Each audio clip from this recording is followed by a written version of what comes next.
아람 왕의 군대 장관 나아만은 그의 주인 앞에서 크고 존귀한 자니 이는 여호와께서 전에 그에게 아람을 구원하게 하셨음이라. 그는 큰 용사이나 나병 환자더라. 전에 아람 사람이 떼를 지어 나가서 이스라엘 땅에서 어린 소녀 하나를 사로잡음에 그가 나아만의 아내에게 수종 들더니 그의 여주인에게 이르되 우리 주인이 사마리아에 계신 선지자 앞에 계셨으면 좋겠나이다. 그가 그 나병을 고치리이다 하는지라. 나아만이 들어가서 그의 주인께 아뢰어 이르되 이스라엘 땅에서 온 소녀의 말이 이러이러하더이다 하니 아람 왕이 이르되 갈지어다 이제 내가 이스라엘 왕에게 그를 보내리라 하더라.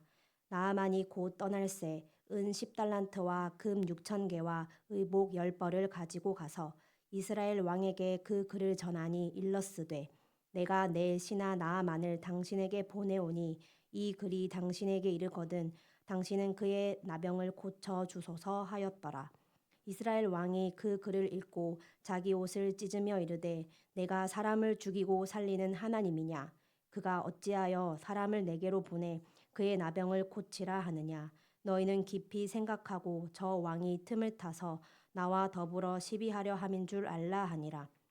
하나님의 사람 엘리사가 이스라엘 왕이 자기의 옷을 찢었다 함을 듣고 왕에게 보내 이르되 왕이 어찌하여 옷을 찢었나이까 그 사람을 내게로 오게 하소서 그가 이스라엘 중에 선지자가 있는 줄을 알리이다 하니라.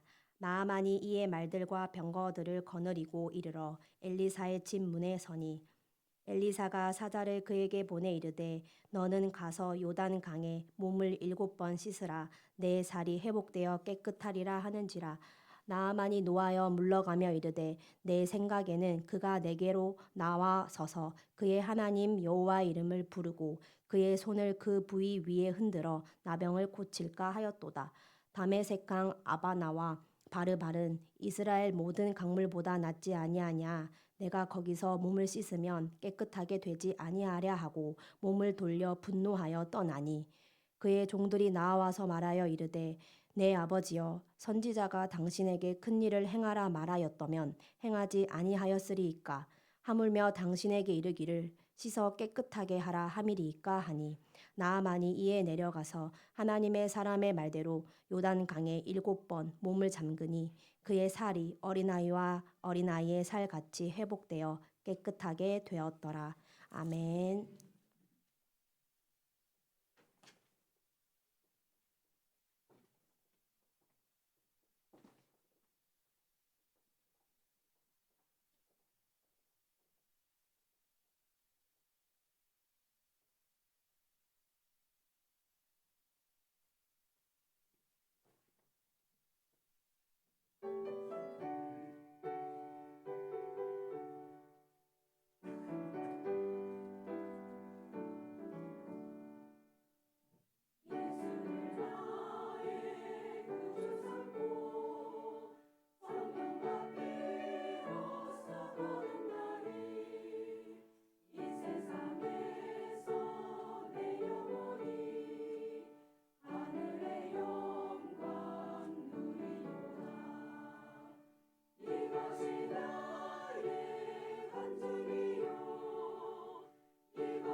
주님 안에서 사랑하고 축복합니다.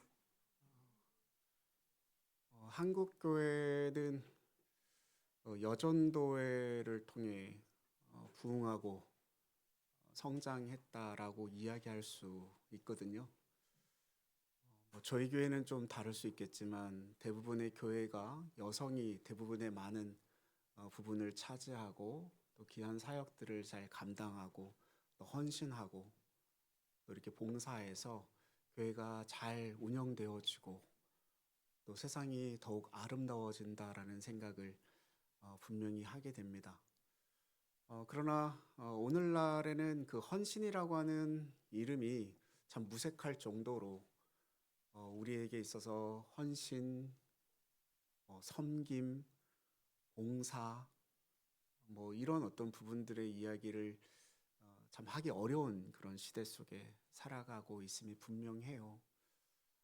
그렇지만 뭐 1년에 한 번 저희가 드리는 이 헌신에 대한 부분들을 다시 한번 마음에 새기고 정말 순종이라고 하는 것이 무엇인지를 또 한번 되새겨 보면서 우리의 어떤 하나님에 대한 어떤 말씀에 대한 순종, 믿음의 순종, 또 삶의 어떤 순종을 이룰 수 있는 우리 모두가 되기를 바랍니다. 우리가 한 사람에 대해서 평가를 할 때 많은 이력과 경력들이 이렇게 붙는 것처럼 오늘 말씀에도 이 대아람 제국의 군대 장관이라고 하는 이 사람에 대한 어떤 수식어가 이렇게 붙어 있는 것을 보게 됩니다. 1절 말씀 같이 한번 읽어보겠습니다. 같이 읽습니다. 아람 왕의 군대 장관 나아만은 그의 주인 앞에서 크고 존귀한 자니 이는 여호와께서 전에 그에게 아람을 구원하게 하셨음이라. 그는 큰 용사이나 나병한 자더라. 아멘. 이 나아만을 꾸며주는 형용하는 이 형용사 셋이 등장을 하고 있어요. 그게 첫 번째는 대아람 제국의 군대 장관이었다. 그리고 주인 앞에서 크고 존귀한 자였다. 그리고 또 하나는 큰 용사였다. 이렇게 세 가지에 대한 이야기를 합니다. 그러니까 이 아람 왕의 총애를 받은 군대 장관일 뿐 아니라 전쟁의 영웅이고 국가 공신이었어요. 얼마나 많은 훈장과 얼마나 많은 명예와 또 그에 따른 어떤 뭐 이런 거를 누리는 그런 사람이지 않았겠습니까? 그러니까 그야말로 그 땅 가운데 성공한 사람, 많은 사람들로부터 부러움을 받는 사람, 그 사람이 이 나아만이라고 하는 사람이었다라는 거죠. 근데 그가 이 많은 강점과 가진 것들이 많았음에도 불구하고 결정적인 한 가지 문제가 있었다라고 성경은 말씀을 하고 있어요. 큰 용사이나 나병한 자였더라. 이것이 어쩌면 우리 모두의 모습일 수 있지 않을까라는 생각을 해보아요. 사실 우리의 인생의 허약성이 여기 있는 거 아닙니까?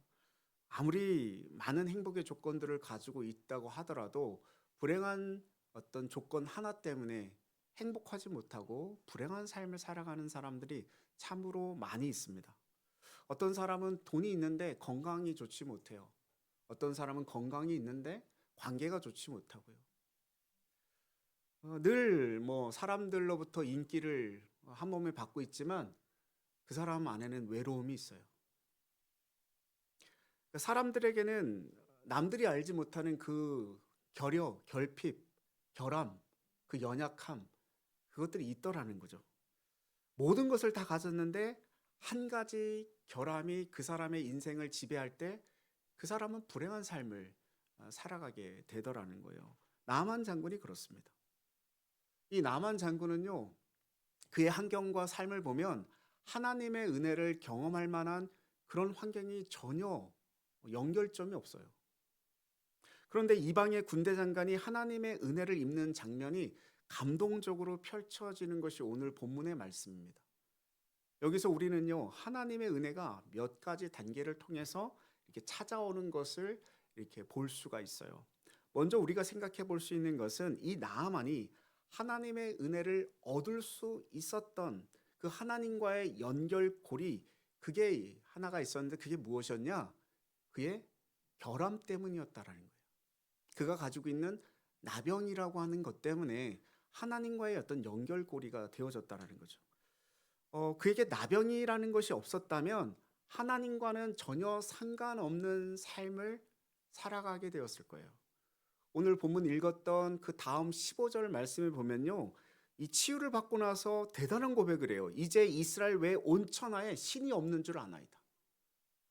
이방의 한 나라의 군대 장관의 입술을 통해서 하나님이 찬양을 받고 있다라는 거죠.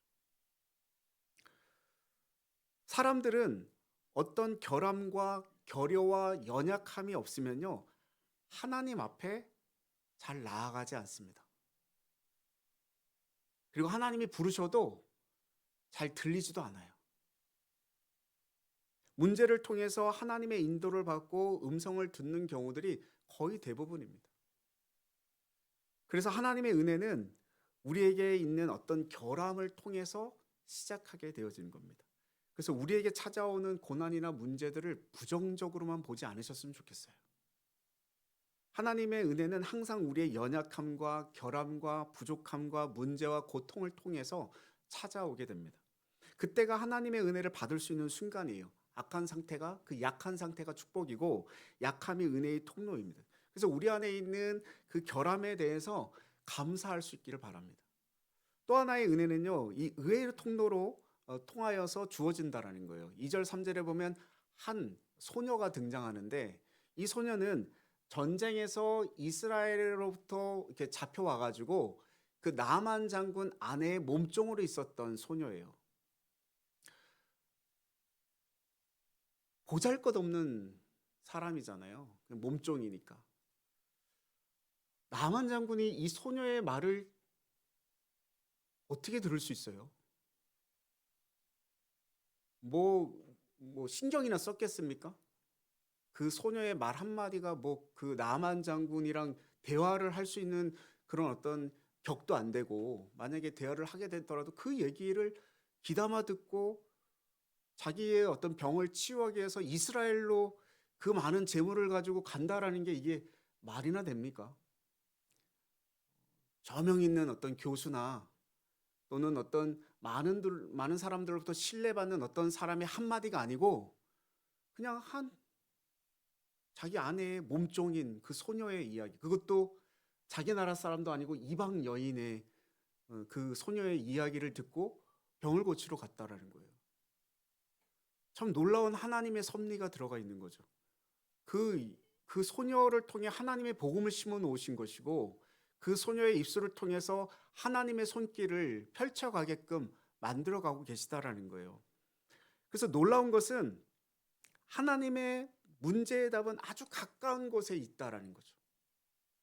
겉으로 보면 누가 도움을 받고 누가 치료를 받아야 될 대상이에요? 나만 장군이 아니고 원래 이 소녀가 더 도움을 받아야 되고 또 구제를 받아야 되는 그런 대상이지 않습니까? 평소에 이 당연히 어린 소녀, 그냥 보잘것없는 소녀, 하찮게 여기던 그 소녀, 근데 하나님은 이 뜻밖의 사람 방법을 통해서 역사하신다라는 거죠. 너무 가까운 곳에 우리가 예측하지 못하는 방법으로 하나님이 그를 구원해 내십니다. 오늘 우리의 삶 속에도 마찬가지 아니겠어요? 저와 여러분이 평소에 무시하고 하찮게 여기고 깔보고 소홀히 여기고 때로는 원수라고 생각하는 어떤 그런 사람의 어떤 그 삶 속의 어떤 관계를 통해서 하나님이 우리의 인생의 문제를 풀어 가실 줄 믿습니다. 하나님의 은혜는 멀리 있지 않아요. 아주 가장 가까운 곳에 독특한 방법으로, 생각지도 않은 방법으로 우리의 문제를 풀어가고 계시고 있다라는 사실을 분명히 여기서 말씀하고 있는 거죠. 그 은혜를 기대하고 소망하시기 바랍니다. 근데 정말 중요한 것은 뭐냐면 하나님의 은혜라고 하는 것은 우리의 생각과 감정을 뛰어넘어서 순종할 때 그때 찾아온다라는 거예요. 오늘 말씀 4절 5절 같이 한번 읽어보도록 하겠습니다. 같이 읽습니다. 나아만이 들어가서 그의 주인께 아뢰어 이르되 이스라엘 땅에서 온 소녀의 말이 이러이러하더이다 하니 아람 왕이 이르되 갈지어다. 이제 내가 이스라엘 왕에게 그를 보내리라 하더라. 나아만이 곧 떠날새 은 10달란트와 금 6,000개와 의복 10벌을 가지고 가서 아멘. 저는 도대체 이해가 안 돼요. 어떻게 한 나라의 군대 장관이 그 몸종인 여자아이의, 그것도 어른도 아니고 그 어린 소녀의 말을 듣고 이스라엘로 갈까? 왕에게 그걸 고하고 왕이 또 편지를 써줘요. 뭐 군대 장관이니까는 그건 뭐 써줄 수는 있겠지만 편지를 써줘서 이스라엘로 떠났습니다. 그러니까 아람 왕의 어떤 총애를 입은 사람답게 자기가 낫게 될 경우에 보답할 그 답례품들을 잔뜩 싸갖고 가는 거예요. 또 많은 사람들을 거느리죠. 왜 많은 사람을 거느립니까? 자기의 위신과 어떤 신분 이것들을 과시해야 되잖아요. 그 예전에 슬기로운 의사생활이라고 하는 드라마 가운데 어떤 의사를 향해서 환자의 보호자가 이러는 거예요. 매일 이제 그 환자에게 와갖고 그 이야기를 할 때 그 인턴이라든지 레지던트가 같이 오지 않고 혼자 계속 오니까 이 사람이 정말 유명한 사람은 맞나? 이 사람이 정말 수술은 잘하는 사람이 맞나? 뭐 이렇게 의심을 하는 거예요. 오히려 더 많이 자주 와가지고 환자를 돌보고 살피는데 다른 어떤 의사 선생님들, 교수님들은 바빠가지고 찾아오지도 못한다는데 어떻게 이렇게 여러 번 올 수 있냐? 그러면서 의심을 하기 시작해요. 정말 수술을 잘하실 수 있을까? 이상한 거 아닙니까? 꼭 그 레지던트와 그 뭐 인턴이 같이 이렇게 대동해서 와야지만 명입니까? 그렇지 않잖아요. 근데 사람들은 뭐예요? 눈에 보이는 걸 좋아하죠. 그래서 지금 아람 왕의 그 총애를 받는 군대 장관도 많은 답례품과 또 많은 사람들을 대동해서 이렇게 가는 거예요. 왜요? 내가 이런 사람이야. 이것도 보여줘야 되잖아요. 근데 도착해 보니까 선지자 엘리사는 보이지도 않고요. 사람을 보내서 말을 하고 있는 거예요. 10절 말씀 같이 한번 읽어보겠습니다. 같이 읽습니다. 엘리사가 사자를 그에게 보내 이르되 너는 가서 요단강에 몸을 7번 씻으라 내 살이 회복되어 깨끗하리라 하는지라. 아멘. 엘리사는요 자기가 직접 나간 것도 아니고 그냥 전령 사자를 보내가지고 요단강에 가가지고 7번 이렇게 씻어라 담가라 이 말만 전했어요. 여기에 나아만이 버럭 화를 내요.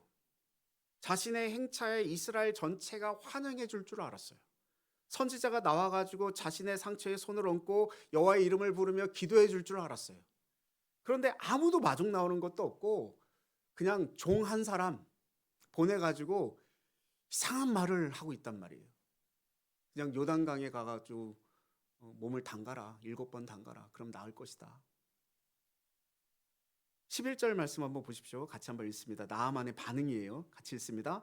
나아만이 노하여 물러가며 이르되 내 생각에는 그가 내게로 나와서서 그의 하나님 여호와의 이름을 부르고 그의 손을 그 부위 위에 흔들어 나병을 고칠까 하였도다. 아멘. 이 11절에 우리가 중점적으로 봐야 되는 그 단어는 뭐냐면요. 내 생각에는이라고 하는 단어예요. 내 생각에는. 누구의 생각이라고요? 내 생각. 지금 이것은요. 나만의 생각일 뿐이에요. 하나님의 생각도 아니었고요. 엘리사의 생각도 아니었어요. 내 생각이 죽지 않고 내가 죽지 않고 내 안에 하나님의 나라가 결코 세워질 수 없어요. 나만 장군은요. 수많은 군중이 모여갖고 환영식을 하고 촛불을 켜고 성수를 떠다가 제단에다가 이렇게 제사 드리면서 그렇게 나를 거룩한 옷을 입고 경건하게 찬송을 부르고 기도해 줄 줄 알았다니까요. 그것을 생각하고 기대한 거예요. 내 생각에는. 대아람 제국의 군대 장관의 체면과 체통에 맞는 대우와 그런 어떤 모습이 있어야 된다는 거죠. 근데 그 나름의 생각이 무너지니까 몹시 분노하고 화를 내고 감정이 상해버립니다. 뭐 때문에요? 내 생각 때문에.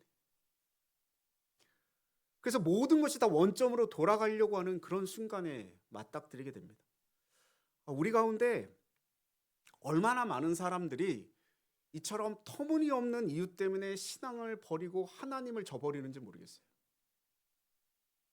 그들은 생각하기를 하나님이 자신에게 혹은 교회가 자신에게 이러이러한 방법으로 대해주기를 역사하고 기대하고 나왔는지 몰라요. 누구의 생각입니까? 나의 생각으로. 때로는 기적으로 나에게, 때로는 하늘의 음성으로, 때로는 정말 성품이 좋고 흠없는 성직자를 통해서, 때로는 어떤 품위와 채통에 맞게끔 그렇게 나를 대해 주기를 바라고 원하는 거죠. 사실 지금 나만에게 중요한 것은 나병을 치유해 줄 수 있는 선지자가 전해주는 뭐예요? 메시지에 있는 거예요. 이게 중요한 겁니다. 선지자가 중요한 게 아니고 그 메시지가 중요한 거예요. 나만은 뭐 하기만 하면 됩니까? 그 메시지를 따르기만 하면 되는 거예요. 따르고 그 병이 낫든 안 낫든 그것은 그 다음 문제예요. 근데 지금 자신에 대해서 환대를 해줬느냐, 환대를 해주지 않았느냐, 이걸로 화가 나 있는 상태라는 거예요. 잘 보시면 이건 핵심적인 문제가 아닙니다. 핵심적인 주제가 아니에요. 잘 보십시오. 메신저가 누구인가가 중요한 게 아니고 메시지가 무엇인가가 중요한 거예요. 오늘도 설교를 들을 때 설교를 하는 메신저가 누구인가보다 메시지 자체가 더 중요하다는 얘기입니다. 제가 아니어도 하나님의 말씀이 선포되어지고 복음이 선포되어지고 하나님의 의가, 공의가, 정의가 선포되어지면 그 메시지가 우리에게 중요한 것이지, 누구에 의해서 메시지가 전해지는가, 이거는 그 다음 문제, 부차적인 문제란 말입니다. 그래서 교회에 처음 나왔을 때도 중요한 건 사람이 아니고 메시지예요. 하나님의 말씀. 예배에 나와서 하나님의 말씀을 듣고 하나님을 만나야 되는데 그것보다 더 중요하지 않은 엉뚱한 것 때문에 하나님의 은혜를 경험하지 못하는 일들이 너무나 많아요. 나만은 지금 자신이 여기에 온 목적을 잊어버렸어요. 환대가 없는 것 때문에 화가 나서 돌아가려고 하는 거죠. 근데 잘 생각해 보시면 지금 아람 제국의 군대 장관인 나아만은 지금 이곳 이스라엘 엘리사 앞에 군대 장관으로 온 겁니까? 환자로 온 겁니까? 이 목적이 분명해야 돼요. 환자로 온 거예요, 분명히. 그러면 환자의 최고의 목적은 뭐예요? 치료받는 겁니다. 치료받는 거. 근데 뭐가 문제냐면 교만이라고 하는 것이 이 사람의 그 치료를 가로막고 있어요. 그러니까 교만은요, 자기 자신이 누구인지 정확히 알지 못하는 것입니다. 사실 어떤 면에서 보면 우리 삶에 나병이라고 하는 것이 있는데 그것보다 더 무서운 건 뭐냐면 교만의 병이에요. 교만. 답이 없어요, 교만은. 요단강에서 7번 목욕만 하면 분명히 낫습니다. 엘리사 선지자의 말만 따르면 문제 해결돼요. 그런데 교만한 마음이 그것을 순종하지 못하게 합니다. 나아만이 요단강에 들어가 목욕을 하려면 어떻게 되냐면 화려한 훈장과 계급장에 있는 옷을 벗어야 돼요. 그리고 들어가야 돼요. 옷을 벗고 들어간다라고 하는 것은 계급장을 뗀다는 말입니다. 뭐 나아만이 뭐 국가 공신이니까 뭐 얼마나 많은 훈장들, 그런 자랑들이 그에게 있었겠습니까? 일생 동안 쌓았던 그 자존심들 얼마나 많았겠어요. 저희들도 살다 보면 별의별 훈장을 다 달고 살지 않습니까?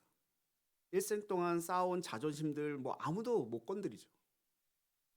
대단한 거고 그게. 그런 어떤 삶을 살아가면 어깨에 힘이 들어가고요. 고개가 빳빳해지죠. 교회에 와서 우리가 하나님의 은혜를 경험하려면 그것들 다 떼내야 됩니다. 다 떼내야 돼요. 내가 어떤 사람인 줄 알아? 내가 예전에 어떤 사람이었는지 알아? 이게 중요한 게 아니에요.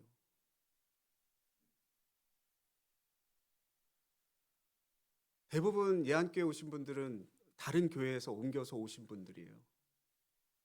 그럼 전에 있었던 교회 그 직분도 다 떼어내야 돼요. 그냥 처음의 자리로, 믿음의 자리로 하나님을 만나야 되는 거죠. 하나님을 고백해야 되는 것이고. 그래서 하나님의 말씀 앞에서 순종하려고 하면 세상의 자랑들을 좀 내려놔야 됩니다. 우리가 십자가 앞에 선다라고 하는 것은 무엇을 말하는 겁니까? 벌거벗는다는 얘기예요. 벌거벗는다. 그러니까 나는 아무것도 없는 그냥 죄와 허물로 죽을 수밖에 없는 그런 죄인임을 고백하는 거예요. 그 자존심이 완전히 다 무너져 내려야 돼요. 그 자존심을 꼿꼿이 세우고서는 복음을 받아들일 수가 없습니다. 오늘 나만 장군이 지금 이스라엘로 왔었는데 지금 오늘날로 이야기하자면 아주 좋은 세단을 한 대 쫙 타고 온 거예요. 근데 문 열어주는 사람이 없어요. 발레 파킹 해주는 사람이 없단 말이에요. 그리고 이 나만 장군 정도 됐으면 어디다가 자리를 하나 마련해야 돼요? 요 앞에다가 자리 하나 마련해야 돼요. 그걸 안 하는 거예요, 그걸. 피켓도 하나 들어야 되고 여기 코사지도 하나 꼽아줘야 되고 장갑도 하나 줘야 되고 뭐 이러는데 그걸 안 해주는 거예요. 오늘 나만에게 필요한 것은요 단 한 가지밖에 없습니다. 요단강에 가서 7번 씻으라. 이거 외에 아무것도 소용이 있는 게 없어요. 우리가 자기 자랑을 모두 내던지고 나의 자존심이 완전히 깨어지고 부끄러움을 감수할 수 있는 시간이 반드시 필요합니다. 그게 십자가 앞에 서는 사건이에요. 선지자 엘리사는요 일국의 장관이 왔는데도 뭐 쳐다보지도 않고 요단강에 가서 7번 씻으라고만 했습니다. 한 번만 해도 나을 것 같은데 7번 씻으라고 이야기하는 거, 이거는 뭐 7이라고 하는 것은 히브리어 숫자로 완전수를 나타내는 거 아닙니까? 완전히 치유되는 것을 의미하는 것이죠. 그러니까 뭘 얘기하냐면 완전한 순종, 완전히 죽으라는 얘기예요. 한두 번으로 우리의 자아가 뭐 죽겠습니까? 인간의 고집이 얼마나 센지 저도 고집 셉니다. 채씨 고집 만만치 않다 그러지 않습니까? 뭐 채씨 고집 꺾는 게 뭐 강씨인가 안씨인가 뭐 이렇다 그러는데 뭐 그거는 뭐 그렇든지 말든지 잘 모르겠고 고집을 꺾어야 돼요. 고집. 그래서 인간의 고집을 꺾고 자기 이론, 자기 생각을 완전히 죽어야 돼. 그러니까 내 생각이라고 하는 것, 내 생각에는 이게 사라져야 됩니다. 중요한 것은 7번을 씻으라고 하는 하나님의 방법인 거죠. 7이라고 하는 숫자가 완전수이면서 하나님을 상징하는 것인데 6번도 안 된다는 얘기예요. 1번, 2번, 3번, 4번, 5번, 6번 이거 안 된다는 얘기. 꼭 어떻게 해야 돼요? 7번 해야 돼요. 타협이 없어요. 반드시 7번 해야 된다는 거. 이건 무슨 말을 얘기하는 겁니까? 하나님의 명령 앞에 인간의 생각을 섞어 넣으면 안 돼요. 자기 마음대로 적용해서는 안 된다는 얘기입니다. 하나님의 말씀을. 하나님의 말씀이 이렇게 되었는데 내 생각에는 그래도 6번만 해도 나을 수 있겠지. 이거 아니라는 얘기예요. 하나님이 7번 씻으라고 하면 7번 가서 씻어야 된다는 겁니다. 그러니까 이스라엘의 실패는 언제나 부분적인 순종 때문에 그랬어요. 이 정도면 됐지. 내가 이 정도만 하면 괜찮겠지. 그 부분적인 순종. 내가 이 정도 순종했는데 나 순종한 거 아니야? 아니요. 하나님이 요구하는 건 그렇지 않다라는 거예요. 완전한 순종을 요구하신다라는 거예요. 12절 말씀 한번 읽겠습니다. 같이 한번 읽습니다. 다메섹 강 아바나와 바르발은 이스라엘 모든 강물보다 낫지 아니하냐? 내가 거기서 몸을 씻으면 깨끗하게 되지 아니하랴? 아멘. 온천탕도 있고 사우나탕도 있는데 왜 하필이면 흙탕물, 요단강물에 들어가냐라는 거예요. 나아만은 그런 처방받으러 멀리서 이 많은 사람들을 대동하고 예물을 가지고 온 게 아니라는 얘기입니다. 자신의 나라에서 해보지 않았던 특별한 어떤 방법, 그것이 있어야 되는 거예요. 자신이 알고 있는 경험과 지식이 그 말씀보다 더 옳다고 생각하는 거겠죠. 그러니까 작은 것을 귀담아 듣지 않으려고 하는 마음, 흔하고 평범한 것을 하찮게 여기는 마음, 대수롭지 않게 여기는 말씀, 그것을 들으려고 하지 않는 그런 마음이 있다라는 겁니다. 엘리사의 처방이 과학적이었습니까? 의학적이었습니까? 비합리적이고 비의학적이고 비과학적인 처방이었어요.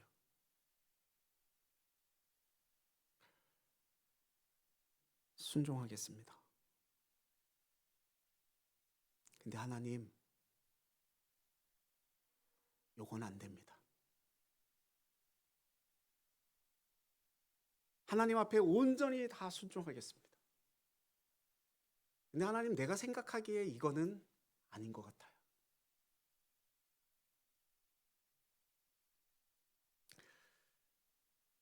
온전한 순종이 있기까지 그 순종은 참된 순종이 아닙니다. 부분적인 순종은 흉내를 내는 것이지 진정한 순종이 아니에요. 과격하게 말하면 불순종입니다. 깨끗이 순종할 때 그 말씀이 우리 삶 속에 기적처럼 역사를 일으키게 될 것입니다. 말씀 앞에 깨끗이 우리 자신을 집어 던질 때 그 말씀이 우리 삶을 변화시키기 시작할 것입니다. 그 말씀이 바로 나의 말씀으로 다가오기 때문에 그렇게 되는 거겠죠. 14절 말씀 한번 또 읽겠습니다. 나아만이 이에 내려가서 하나님의 사람의 말대로 7번 몸을 잠그니 그의 살이 어린아이의 살같이 깨끗하게 되었더라. 아멘. 병이 나았어요. 근데 사실 순종이라는 게 너무 간단한 거예요. 그냥 말씀대로 했더니 깨끗하게 되었더라.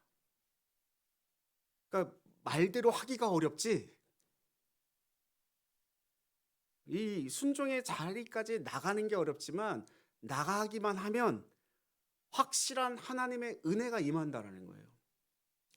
순종하기만 하면 간단하게 문제가 해결됩니다. 우리의 인생이 복잡해지는 것, 내 생각이 많고 내 자아가 죽지 않아서 내 마음대로 살려고 하기 때문에 그래요. 성경을 통해서 우리에게 주시는 메시지는 아주 간단합니다. 순종하라 이거예요. 그러면 어떻게 해요? 그 다음은 누가 하신다라는 거예요? 하나님이 하신다라는 거예요. 근데 많은 사람들은 하나님의 명령 앞에 설마 하나님이 그걸 해주시겠어? 라고 하는 생각이 가득한 거죠. 그래서 그 말씀을 따르지 않아요. 누가 해요? 내가 합니다. 내가 해요. 겉으로 보면 물에 들어가는 것과 나병이 낫는 것은 아무 상관이 없어 보이죠. 그러나 내 생각을 내려놓고 순종했더니 나아지는 거예요. 가나의 혼인잔치에서 포도주가 뚝 떨어졌어요. 그래서 그 어머니가, 예수님의 어머니가 예수님께 나가서 어떻게 할까요? 그랬더니 항아리에 물을 채우라 그래요. 어머니가 그 말을 들었어요. 그리고 그것을 그 종들에게 명령했단 말이에요. 항아리에 물을 가득 채워라. 아기까지 물을 채웠더니 그 물이 어떻게 됐습니까? 포도주가 되었더라. 그 아무 생각 없이 그냥 하라는 대로 했더니 포도주로 변했더라. 베드로가 밤새도록 그물을 내렸는데 물고기 한 마리 잡지 못했어요. 베드로는 물고기 잡는 데는 선수였단 말입니다. 근데 밤이 새도록 고기를 못 잡고 지쳐 있고 막 이런데 예수님이 갑자기 자기 배에 막 오르더니만 이상한 말씀을 막 전하고 막 그러더니만 갑자기 저쪽 가가지고 그물을 내려라 이렇게 말씀하시는 거예요. 화가 막 나는데 말씀에 의지하여 그물을 내리리다 하고 말씀을 의지해서 그물을 내렸더니 어떻게 해요? 그물이 찢어질 정도로 고기가 그 배에 가득 찼다라는 거죠. 심오하게 고민해야 하거나 복잡하지 않아요. 우리는 하나님께 순종하는 것을 굉장히 거창하게 받아들입니다. 근데 하나님은 우리가 할 수 없는 큰 것이 아니라 우리가 할 수 있는 작은 것을 요구하신단 말이에요. 잘 생각해 보시면 지금 나아만이 요단강에 들어가서 물에 이렇게 7번 담갔다 뺐다 담갔다 뺐다 이거 7번 씻는 게 어려운 일입니까? 네, 이런 생각을 해봤단 말이에요. 만약에 하나님이 저 요단강을 40도, 섭씨 40도 온도로 맞춰서 들어가라. 1도도 빠지면 안 된다. 그 물의 높이가 1m여야 된다. 0.5cm도 오차가 있으면 안 된다. 들어가가지고 한 발을 들고 서 있고 두 손을 들고 서 있고 고개를 흔들면서 성경 말씀을 암송해라 줄줄줄줄. 시편 23편, 뭐 시편 1편 다 암송해라. 안 돼, 너 빌립보서 다 암송해라. 이렇게 말씀을 하고 있냐라는 거예요. 내 병이 나으려면 하나님이 만약에 그렇게 요구하셔도 내가 할 판인데 그렇지 않습니까? 내 아픈 이 병이 나으려고 친다면 내가 못할 일이 뭐가 있겠어요? 뭐든 다 하겠죠. 근데 하나님은 우리에게 그렇게 어렵고 힘든 순종을 요구하지 않으신다니까요. 정말 간단하고 작은 순종을 우리에게 요구하셔요. 왜요? 왜 우리에게 큰 것을 요구하지 않으실까요? 우리의 그 순종의 그 용량을 아세요. 믿음의 분량을 하나님은 너무 정확하게 잘 아신단 말이에요.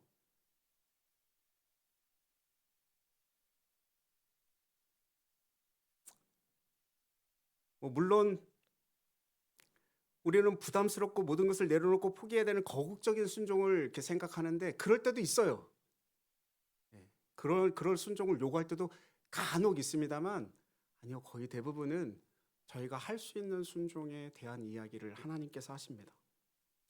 그래서 성경은 아주 단순하게 우리에게 요구해요. 하나님이 하라고 하시면 어떻게 해요? 하면 되고, 가라고 하면 어떻게 해요? 가면 되고, 서라고 하면 서면 되고, 앉으라 하면 앉으면 되고, 일어서라고 하면 일어서면 되는 거예요. 사랑하라, 사랑하면 되고, 섬기라, 섬기면 되고, 봉사하라, 봉사하면 되는 거예요. 진리는 어렵지 않습니다. 말씀이 어려운 것이 아니고요. 누가 어렵냐면 내가 어려운 거예요. 내 자아, 내 생각, 내 고집, 내 경험, 내 지식, 내 자랑.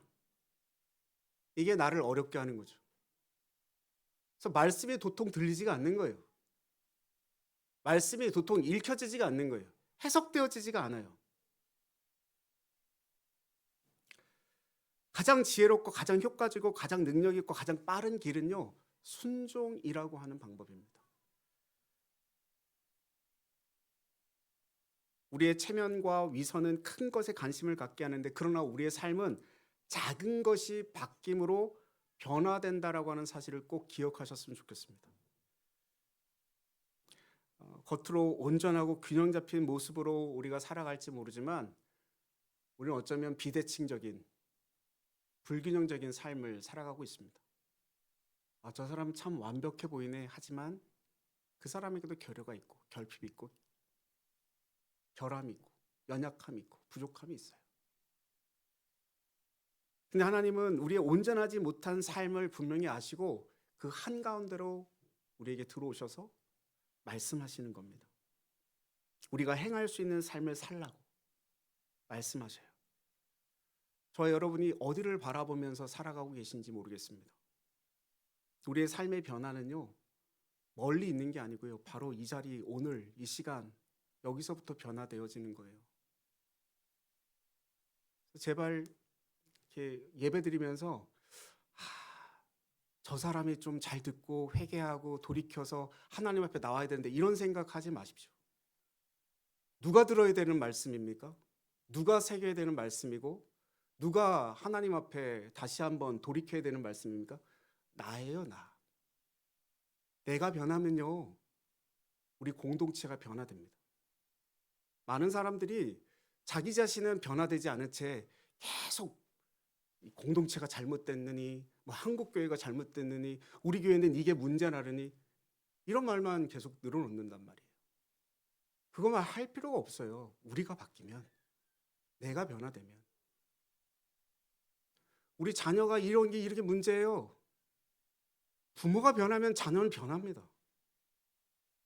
부모가 변했는데 자녀가 안 변하면 저한테 오세요. 반드시 이루어집니다. 저와 여러분이 변화되면 우리 교회가 변화될 거고요. 우리 가정이 변화될 거고요. 우리가 속한 공동체, 이 사회, 이 나라 변화될 줄 믿습니다. 특별히 오늘 헌신을 다짐하는 엄마이고 아내이고 또 교회에 여러 가지 정말 헌신적인 봉사를 하는 이 여전도회가 변화되면, 아주 작은 삶의 순종을 이루면 그것으로 예한교회가 변화되고 우리 가정이 변화되고 이 나라 이민족이 변화될 줄로 분명히 믿습니다. 하나님의 말씀 앞에 삶을 바꾸는 작은 순종으로 나아가시는 저와 여러분 되시기를 주님의 이름으로 축원드립니다. 기도하겠습니다. 우리 모두의 구원자가 되시는 하나님 아버지, 눈물로 기도하는 성도들의 기도를 들으시고 특별히 헌신을 다짐하며 예배하는 여전도의 회원들을 기억하시고 평강의 은총을 허락하여 주옵소서. 우리의 연약함과 부족함, 그 결함을 고백합니다.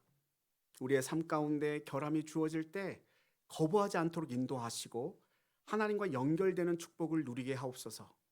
우리 삶의 그 어떤 것도 소홀히 여기지 않게 하시고 주변을 살피고 돌보는 인생길 되게 하옵시고, 내가 자랑스럽게 여기지만 사실은 거추장스러운 옷, 십자가 앞에 나아가지 못하게 하는 옷을 입고 있는 것은 아닌지요. 우리의 비대칭적인 삶에 찾아오셔서 우리의 지위와 생각과 지식과 경험, 위선, 가식을 벗어버리게 하시고 삶을 바꾸는 작은 순종으로 우리 삶의 모든 부분이 치유되고 회복되고 변화되게 하여 주시옵소서. 내가 변화됨으로 가정과 교회와 직장과 일터가 변화되게 하시고 오직 하나님께 영광 올려드리게 하옵소서. 세상 사람들에게도 참 그리스도인의 모습이 무엇인지를 보여주며 우리 자신이 복을 받고 또 다른 사람들에게 힘과 용기를 보여주는 우리 모두가 되게 하옵소서. 예수님의 이름으로 기도 올려옵나이다. 아멘.